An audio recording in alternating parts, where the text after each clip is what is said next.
This year's North American International Auto Show in Motor City is pretty much focusing on alternative energy, green power. We got the new Prius, the Insight, the Volt, all these green cars coming out.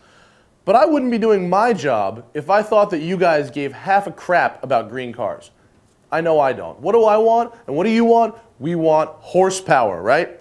So I sent Leo the suit to the Motor City to find me exactly 1,667 horsepower worth of supercharged V8 madness. And we're going to see what that is. Today's Garage 419. I'm Matt Farah.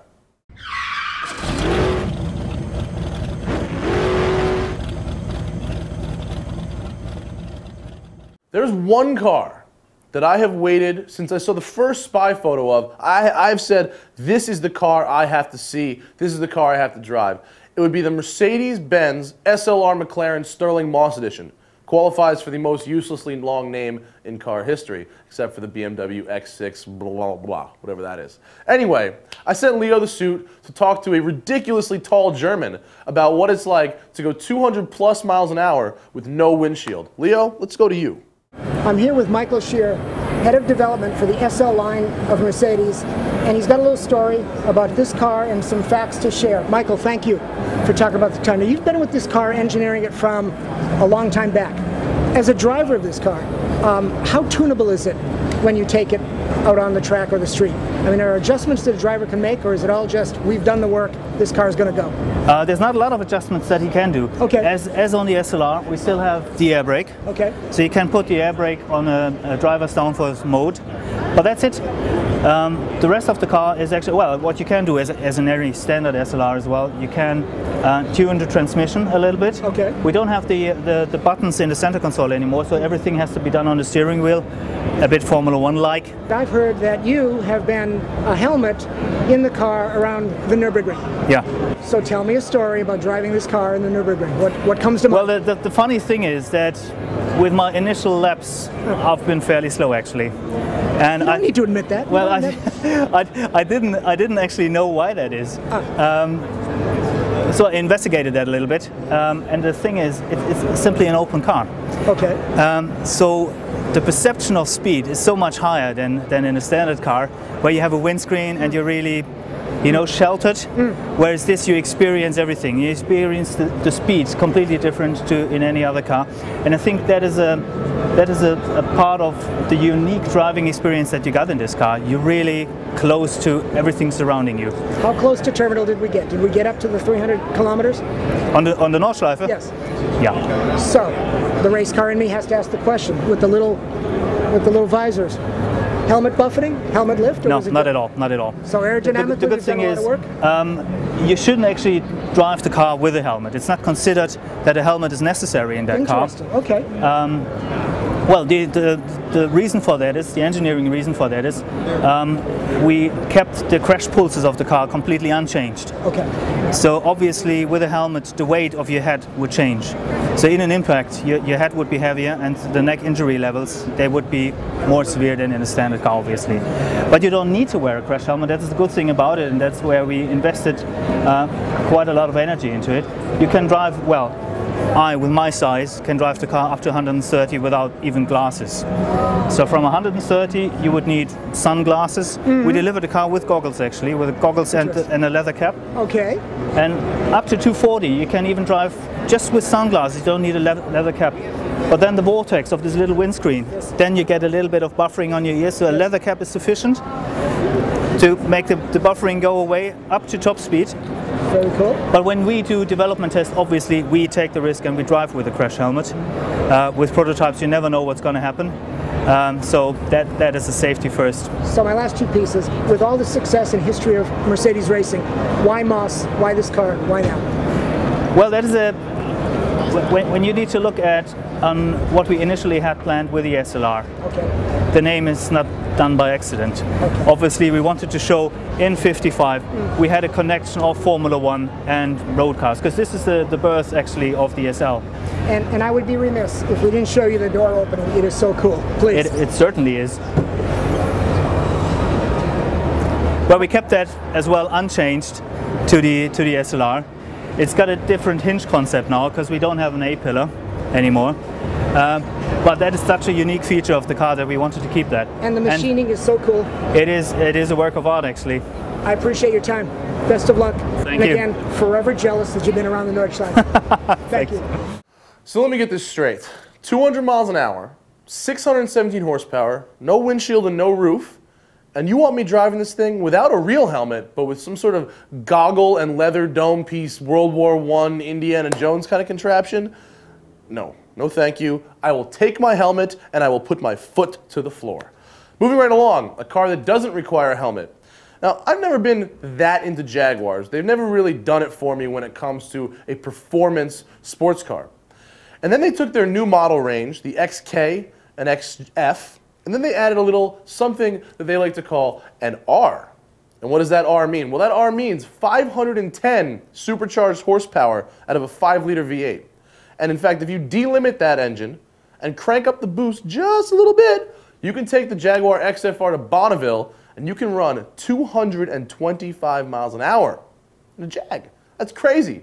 Leo himself, the Leo, the suit, has found a guy with a great British accent, very appropriate for Jaguar, to tell us about all the improvements to the XFR. Leo, take it away. So Matt, lest you think I'm anything close to perfect, here's a classic situation where I really didn't pay attention to everything happening here in Detroit and was a little bit surprised to find about the news of new Jaguar R editions.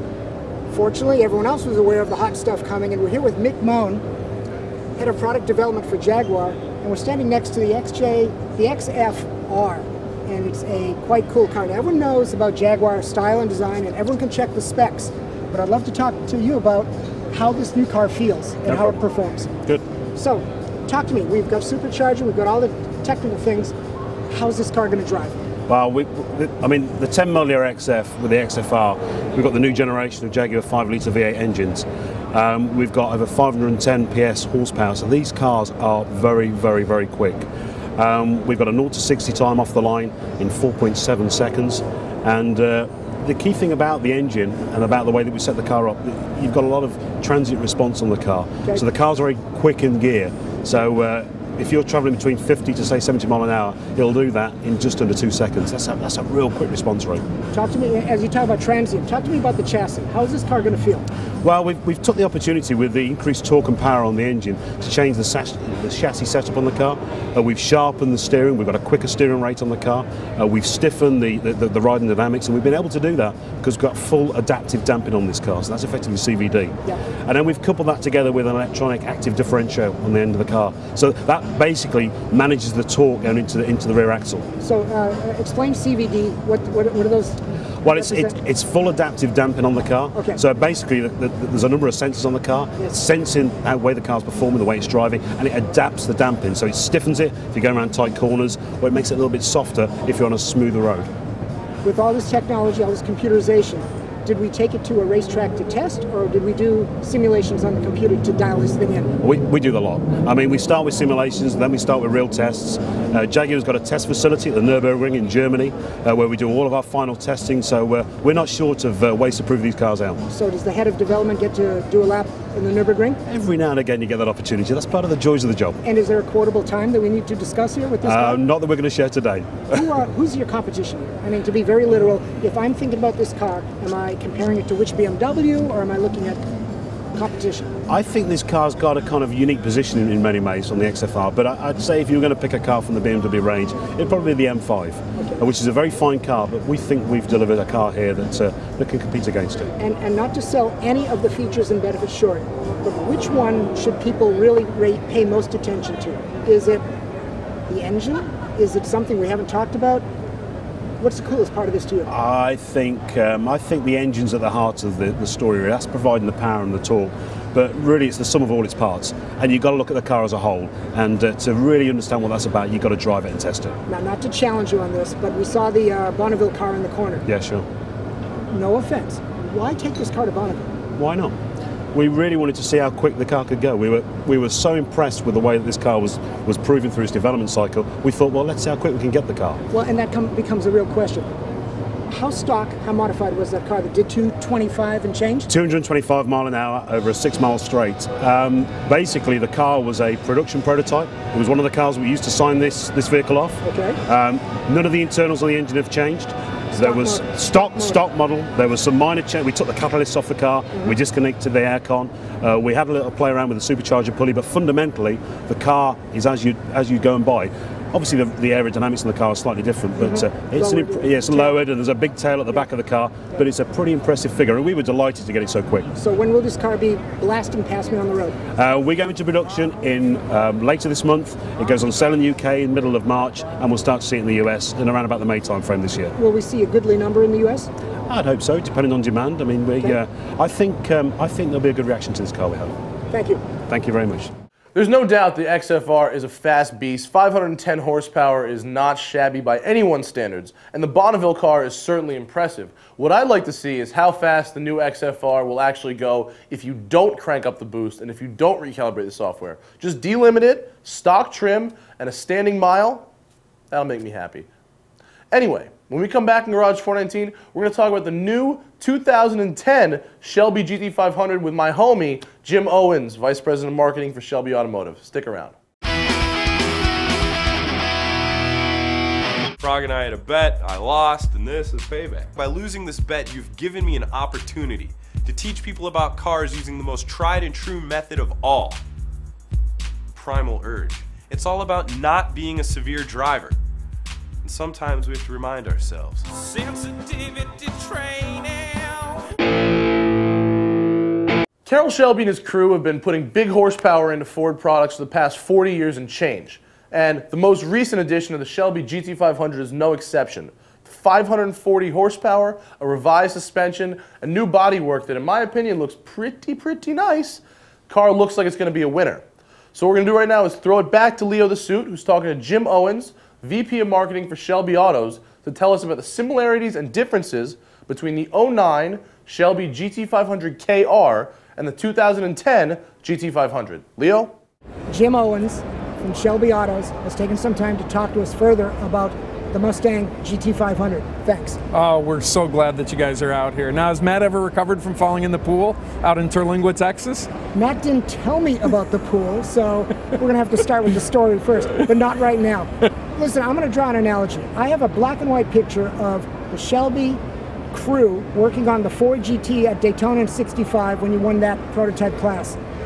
But I get a sense that that whole team spirit and crew thing kind of applies to how this car got developed from KR to here. Absolutely. The Ford group, I mean, Carroll and the Ford team with Shelby Automobiles, which is the company that produces the car today, and SVT, which was a special vehicle team that produced this car here, and then our friends at Ford Racing, all came together to put, you know, the passion and energy. It's a bunch of car guys really interested in increasing the performance and the enthusiasm that's around it. And that's the same type of group that was around them in '65 as well. But where '65 was all about making the car go fast and the engineering, this is not just a badge game. You guys were at the track doing that stuff again, right? Yep, actually with the KR, which was the precursor to this one on the 08.5 and 09 platform, we took a lot of learnings together. You know, the cold air kit, the traction control system, the suspension and setup, and a lot of the things that we learned off of the 09 KR, which Shelby and SVT and Ford Racing did together,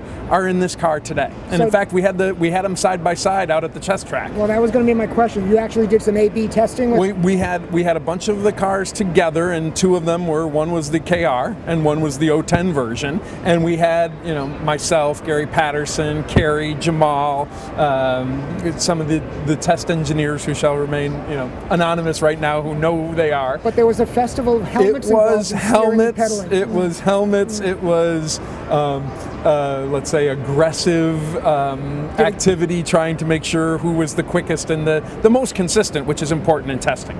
Well, drivers, we all say that, but it comes down to the lap time. Exactly. And you're telling me it got competitive. But there's a couple of the guys from SVT and then Gary Patterson from Shelby who are about the best. So when we got done, though, is this car faster than the KR? No, I mean top end speed. You know, they're both limited, right? They're rev limited.